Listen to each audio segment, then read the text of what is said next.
Hey, what's happening, guys? It's Sanjoku. Our season sadly came to an end tonight. We finished at 7-9. There was a lot of frustrated, pissed off Raider fans out there right now, and I get it. I understand your frustrations. I truly, truly do. It's tough. It's tough sitting back and watching the same shit year after year. But I'm telling you right now, we are trending in an upward direction. And I know 7-9 does not say that. But you guys got to think about what we have. You got to think about the core of this team. We're going to touch on a lot of it tonight. We're going to touch on the Broncos game today, but only a little bit because I know you guys are sick of watching those breakdowns. But I really just wanted to jump in there and just take a look at a few different things and let you guys know what I'm feeling and let me know if you're feeling the same way about it. I truly do want to hear about it. I got the live stream going tonight, so if you guys want to jump in the comment section, feel free to do that. But the Raider team this season has made some major leaps forward. I know a lot of you guys want to see some changes in coaching. A lot of you guys out there are already calling for Carr's head on a platter. I truly don't think you're going to see too much change, especially in our coaching staff moving forward. I think these guys are really trying to grow something to where every level is on the exact same page. And the only way that you can do that is by keeping a bunch of guys together. And until somebody comes along and breaks that chemistry and really tries to fuck with it, I don't think you're going to see any of our coaches get released, especially with the injuries that have plagued us all season. Just the random bullshit that happens to the Raiders as a whole throughout the season. Shit, you saw it tonight. Don't even get me started on those refs. We'll get to that later. But we are looking damn good right now, and I am extremely happy to see it. I think it honestly... Well, no, before we even get into that, I want to go ahead and just take a minute and just thank you guys. We'll get back to this in a minute. When I started this channel, I am not going to lie, I was pretty hesitant. I didn't know... I guess a lot of it just comes from the nervousness of just kind of putting yourself out there and just seeing how people will react to it. Because I'm just like you guys. I subscribe to every single Raider channel out there, whether it pisses me off or I truly love it. I subscribe to it and I watch it just because I want to see what happens. I want to see what these guys are thinking and what they're saying. And so finally, after commenting on videos for years and getting real excited when somebody would read my comment and then just say, well, no, that's not right, you're wrong. I was like, no, fuck it, I'm going to go for it. If people like it, they like it. If they don't, then screw it. At least I gave it a shot. But the response that I've gotten from you guys has been truly unreal to me. I cannot tell you how much I truly appreciate that shit. My goal for starting this whole thing off and starting the stream and going out there and being live and just talking about the Raiders was just to be able to bullshit Raider football with people. And I set myself a personal goal. I was like, man, if you can get to 50 subscribers through this first season, I was like, that would be a huge win for me. Because if you know me outside of this, I'm not that kind of guy. I'm not the dude to get in your face and be like, oh man, I'm Sanjoku. It's just not me. It's not who I am.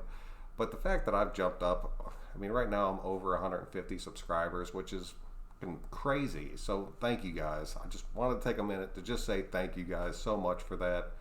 If you are new to it and you're watching this, you're like, who the hell is this guy?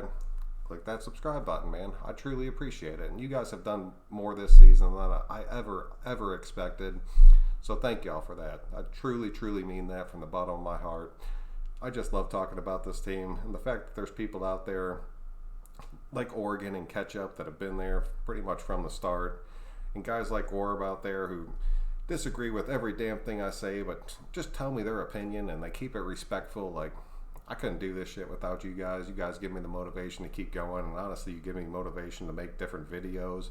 Because sometimes you guys will comment on some shit, and I've been like, man, I didn't even think of it like that. I'll go ahead and put it out there to the nation just so you guys can, or they can see your guys' opinion of it. So thank you guys for that. Keep commenting. I definitely will keep responding to you. But we'll jump into it now. I just had to do that. I had to thank you guys because it truly means a lot to me. But this Raider team, we're going to start right from the top here. Mike Mayock, this dude is a freaking genius. I've said it before on this channel. I think he had way more play in this draft than a lot of people think that he did. I know a lot of people were out there just kind of saying, Gruden's going to totally control this whole team. Mayock's just coming in there. It's just kind of to fill his spot because he'll say yes to everything Gruden says. I really think Gruden brought Mayock in here to do his drafting and to get him players because he actually trusts him, and there's very few people out there that Gruden actually trusts.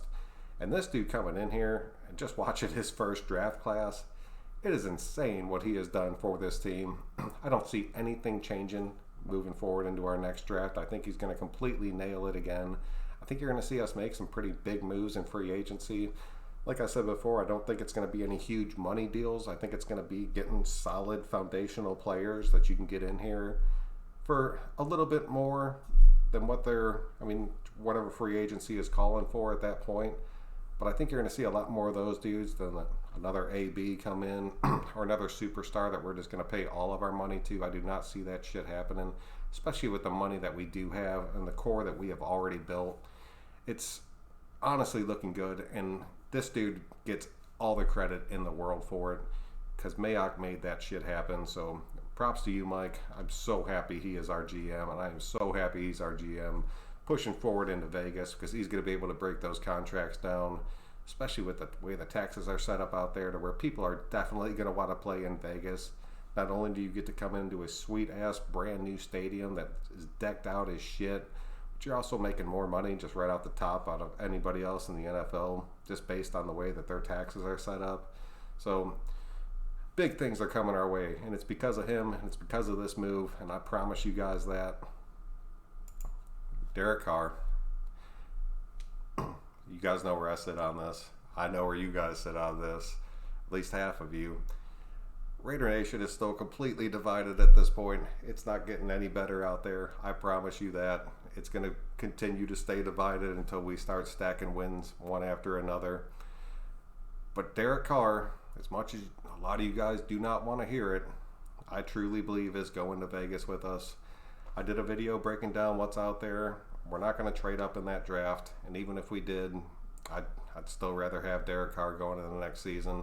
I'm not going to break it down, all that receiver bullshit, but I'm just saying once everybody comes back healthy, once we have some more pieces in place, he did not have a terrible season by any means. I would have loved to have seen way more games like we saw today, but it's just not the way this offense is set up. But once we have everything looking right, Derek Carr, I'm telling you, is going to be the quarterback of our future. You're going to argue it. There's going to be people out there, because I know there's people that are so pissed off right now at him. They can't even see straight. You cannot put the fault completely on him. I honestly put more blame on Gruden than I do on Carr at this point. And there's been chimes out there of people calling for Gruden's head too. But let me know what you think about DC. I'm sticking with him. I want him to be our quarterback starting in Vegas. What happens after that, so be it. But I want him to have that first year at it. I think he deserves that. He deserves that new shot in that sweet-ass stadium. And he deserves to finally have one season where his offense holds up around him. And I truly think that we're getting there. And we're pretty damn close to it. Comment. Hit me up. Let me know what you think about that.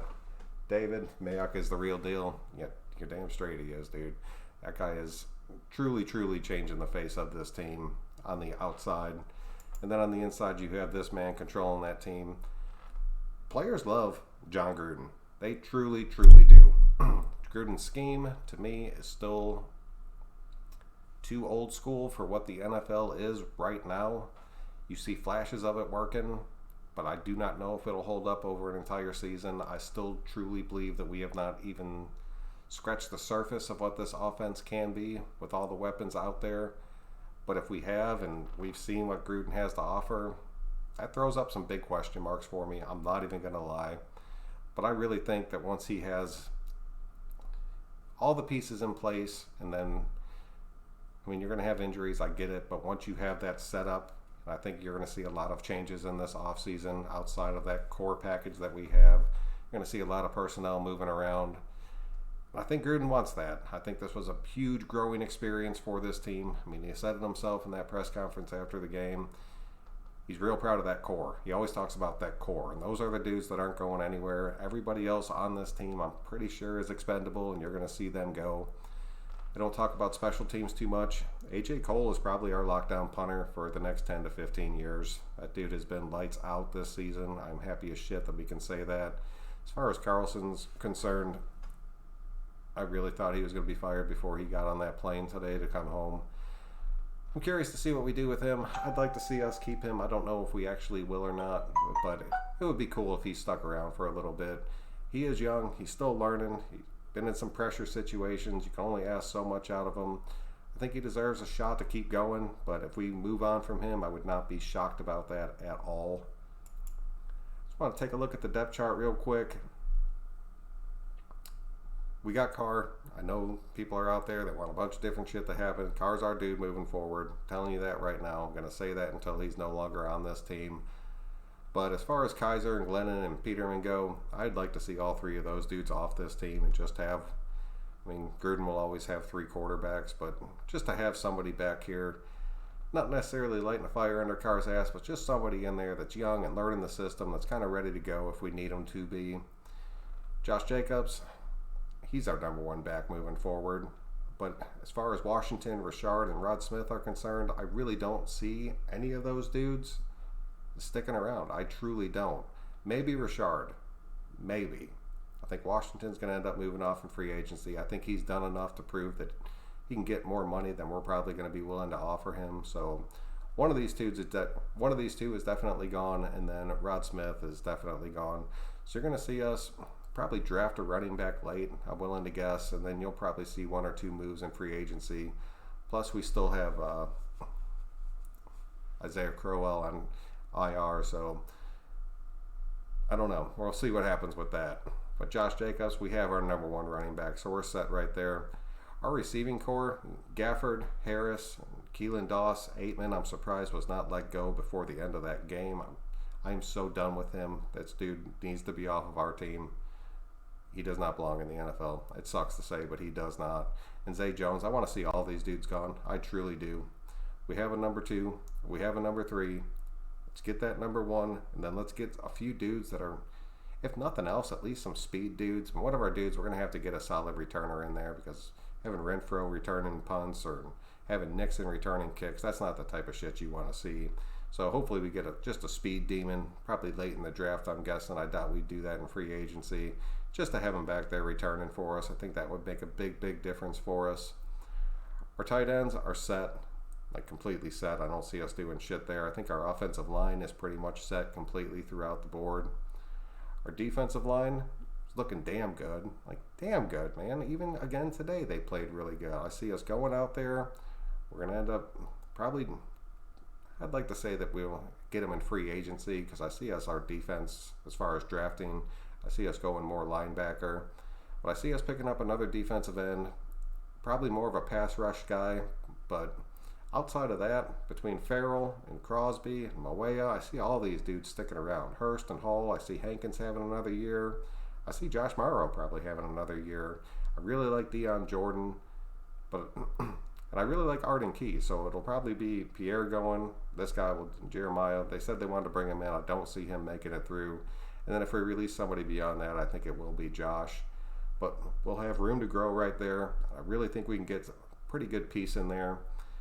We just need one there. Just one. We get into the linebacker crew.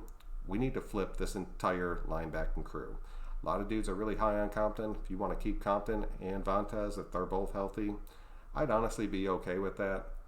But as far as Morrow's concerned, as far as Whitehead and Wilbur, and I can't even say this dude's name, Markel Lee, I'm sorry, I'm ready to move on from him. We need to flip this entire linebacking core.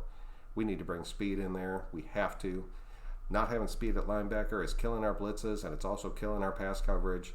If you want to know what's wrong with our defense, it's our linebackers, because our safeties and our corners are having to cheat to help them, and they're getting burned on the back end because of it. And it's screwing us. So let's flip this linebacking crew. You can do that in one off season. You can flip your entire linebacking scheme. As far as our secondary goes, I touched on that too. I think our safeties, once they come back healthy, will be fine, but I want to see Eric Harris pretty much gone. I think Levitt will be gone. I think Isaiah Johnson will stick around. Gillings will be gone. Lawson will probably stick around. He's earned that spot, I think.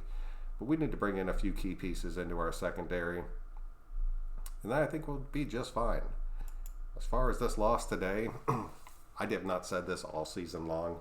This one definitely comes down to the refs. That whole first quarter, I could not believe some of the shit that I was seeing out there. I've talked about it before, that the referees, just overall throughout the entire NFL, not just for the Raiders, has completely sucked, but this was above and beyond. especially in that first half. The second half, I pinned that shit totally on the Raiders. They did not come out there ready to play today. And I know they all said that they looked up at the scoreboard and they saw that the Titans had won, but it didn't change the way that, that shit knocked the wind out of them. They could say whatever they want. But Denver went out there and they won this game today. It was painful to watch. I know we got that last second touchdown. We had the chance to go for two, and Gruden went for it. And I was honestly, when they scored that touchdown, I was just sitting there screaming, go for two, and just get out of here, just end the game one way or another, because we had a lot of injuries stacking up at that point. Rashard was gone. Tyrell Williams was gone already. And it would have been nice to get that last win right there. It sucks that we didn't, but Denver's trending up too. They truly are. Our division's going to be stacked as shit next season, depending on what the Chargers do at their quarterback situation. This could be one of the strongest divisions in football next season. So watch out. And watch out for Drew Lock. I told you guys before this game, he didn't even have that good of a game today. But the dude's able to run. He can make the throw off the run. And he can put up some yardage. And as you can see, he can win a game. He's won 4 of his 5 games that he's played. Broke that 1,000-yard mark. Had a decent amount of touchdowns for him. So Drew Lock is the real deal. As far as Carr is concerned, 29 of 46 for 391 and a touchdown. Finally broke that. I told you, he's not going to break 300 yards. And there he goes. He almost hits 400. It was really cool to see Derek Carr come out there and almost hit the 400-yard mark. I would have liked to have seen this numerous times throughout the season. It's just not the way that we're set up to do it. But it's nice to know that he still can do it. And hopefully Gruden saw this and was like, well, shit, maybe we can just get into some games where we truly air it out. Because the Broncos defense, their record sucks, but that defense is damn good. And they proved it again today. I think Washington had a pretty big game. I really think Washington's just playing to move on. But I'm really happy to see that he's coming out there and showing up. Darren Waller had a huge game today, 6 catches for 107. Then Renfro had a big game. I know he had his ups and downs in this game, but he was making some really key plays. So I'm telling you, between Waller and Renfro, we're looking good right there, man. Oh, I know there's a lot to build on. I know there's a lot that we have to do, but you guys have to believe that we are truly trending in the upward direction right now. And it sucks that the season's over. And I'm not going anywhere on you guys. I will be here all through the off season. Anything from releasing a no-name dude to signing a big-name dude, I will make a quick video or a long video about it just to bring you guys that news and keep you up to date on it. And then I also do some gaming out there, so you'll probably see a little bit of that. And I'm still going to do some playoff coverage. I'll probably just do one video a week on Monday or Tuesday night, just breaking down the playoffs and just keeping everybody up to date on that until the season's actually over. So it won't be true Raiders shit, but it'll still be football. And I know we're all, at the end of the day, we're all still football fans and we want to see how it plays out. But that's what I had for you guys tonight. Thank you guys again. I truly do appreciate it. We're going to keep going at it. I'm not leaving. We're going to keep growing this channel, keep this nation together. The move's going to be tough, but we'll be talking about that too. I appreciate everybody. I'm Son Joku. We will catch you guys next time.